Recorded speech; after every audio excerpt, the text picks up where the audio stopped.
the former acting DHS director there, Chad Wolf. And I want to bring in now, in focus, Tricia McLaughlin, Homeland Security Department Assistant Secretary for Public Affairs. Look, when you hear politicians say on one side, this isn't that serious at these ICE facilities, what's your response? It's absolutely ridiculous. President Trump and Secretary Noem have the law on their side, and they're here to bring law and order to these sanctuary cities where leadership has routinely failed the Americans who live there. We see with our own ears and eyes absolute chaos going on. We look at Chicago. We made about 30 arrests of rioters over the weekend who are completely out of control. We will continue to do that until we restore law and order. But Harris, just to set the scene here, when these ICE facilities are under siege, who is in these ICE facilities? It is the worst of the worst criminals. It is drug traffickers, child rapists, violent criminals. It doesn't make any sense that these protesters are trying to get these individuals out of these facilities and to disrupt operations. So Secretary Noem and President Trump, and we have a whole of government approach to make sure that these cities are safe again.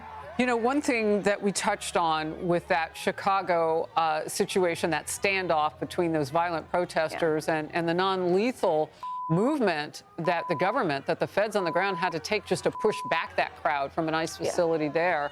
One thing that we were asking at that point is whether or not you have enough to protect ICE facilities around the country. I mean, is there more assistance needed around those so that the ICE agents can go do their jobs? It's a great question, Secretary Noem, especially in light of the Wednesday attack on our Dallas law enforcement facility.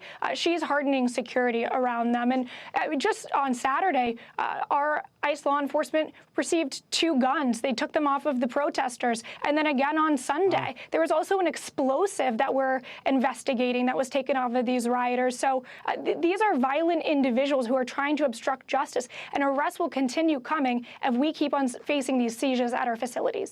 Tricia, when I hear you say all of that, I think about those people in the crowd who showed up, who maybe just really wanted to protest, or maybe they were just there because they wanted to be part of that melee. But they're in danger, too, if there are people among them that are armed, that they don't know what their intentions are. Your last quick answer to that. Harris, you're exactly right. But what we're seeing, whether it be Portland or Chicago, Los Angeles or otherwise, is increasingly organized and professionalized. People are being bussed in. And President Trump has been very clear. We need to follow the money, see who is funding this violence and this chaos in our streets. The House Judiciary Subcommittee on Oversight right now is holding a field hearing of victims of violent crime in Charlotte.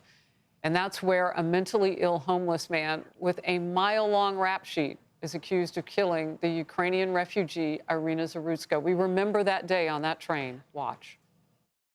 We must be tough on crime.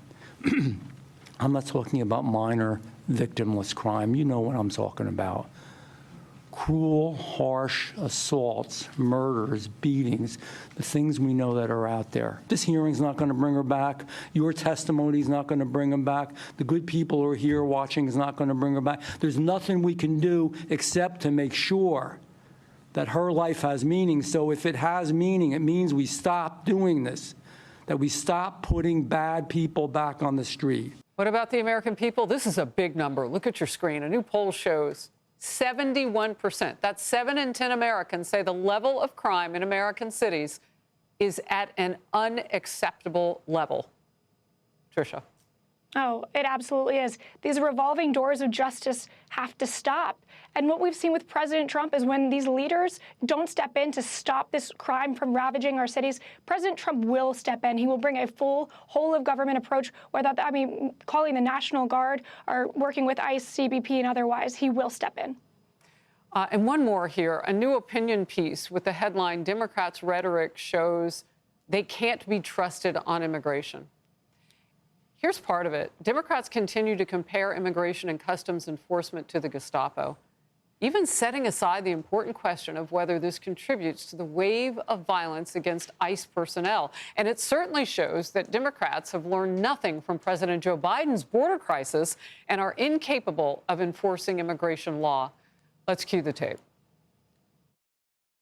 We all hate what Trump is doing with ICE and these masked people running around like the Gestapo. What we have seen from ICE and from the administration really isn't about public safety. I talked about what terrorism looks like. This is it. Don't play into their hand. And if you have the opportunity, please protest. Donald Trump's modern-day Gestapo is scooping folks up off the streets. They're in unmarked vans, wearing masks, being shipped off to foreign torture dungeons. What's your reaction? It's incredibly dangerous and irresponsible rhetoric. Our ICE law enforcement are facing a 1,000% increase in assaults against them. We saw what just happened last week at that Dallas ICE facility. And the fact of the matter, Harris, is these men and women are bravely enforcing the rule of law that's on the books on Congress. If they want to change the law, they should do so. They should lobby Congress, but do not demonize our ICE law enforcement. Yeah, lobby Congress. No, they'd rather spew their words. No accountability for them, but they'll talk. DHS Assistant Secretary Tricia McLaughlin, always great to have you in focus. Thank you. Thank you, Harris. Hey, it's Will Kane. Click here to subscribe to the Fox News channel on YouTube. It's the best way to get our latest interviews and highlights. And click to subscribe to the Will Kane podcast for full episodes right now.